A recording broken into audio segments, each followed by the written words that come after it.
श्रीराम समर्थ. सर्व साधक बंधूंना, आत्मज्योतींना साष्टांग प्रणाम. आज 5 मे. श्री महाराजांचं प्रवचन, अभिमान न धरता कर्तव्य कर्म करावे.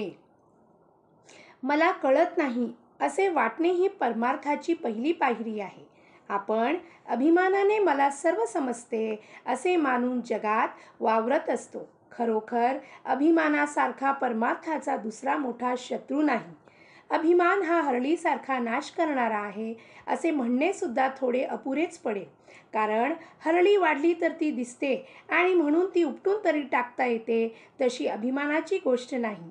तो दिसत नाही आणि म्हणून तो केव्हा आणि कसा डोके वर काढील याचा पत्ताच लागणार नाही. चित्तशुद्धीच्या मार्गात मोठी धोंड कोणती असेल तर ती अभिमानाची आहे. आणि स्वतःच्या कर्तबगारीने आपण त्याच्या तावडीतून सुटू असे म्हणणेही वेडेपणाचे होईल.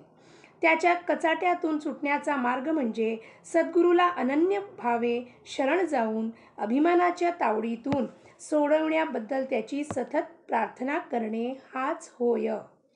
चित्तशुद्धी झाली की शेताची मशागत पुरी झाली असे म्हणायला हरकत नाही. पुढे प्रश्न, बी उत्तम असणे जरूर आहे. उत्तम बी कोणते हे कदाचित आपल्याला समजणार नाही, परंतु फळ चांगले कोणते हे सहज समजते. आता असे समजा की फळे गोड लागली, त्यांचीच लागवड केली, तरी पण पुढे असे अनुभवाला येते की काही काळ लोटल्यानंतर कालमर्यादाप्रमाणे ते झाड मरते आणि अर्थात फळे मिळायची बंद होतात आणि त्यामुळे मन कष्टी होते. यावरून असे दिसते की आता गोड लागलेली फळे ही कालांतराने दुःखालाच कारणीभूत होतात. मग तर बी निवडताना असे पाहणे जरूर आहे की ज्याची झाडे कायम टिकणारी आहेत आणि फळे अक्षय सुखाचा लाभ देणारी आहेत. जगात उत्पन्न झालेली अशी कोणती वस्तू आहे की जी अक्षय टिकेल? कोणतीही नाही असेच उत्तर येईल. म्हणून विनाशी फळाच्या आशेने केलेले कोणतेही कार्य सुखाला नेत नाही असे म्हणावे लागते.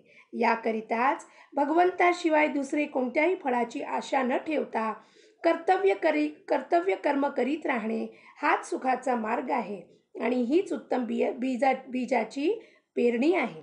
भगवंताची मनोभावे प्रार्थना करावी की हे देवा, तुझी भक्ती तुझ्याशिवाय इतर कोणत्याही फळाच्या आशेने न होईल अशी कृपा कर.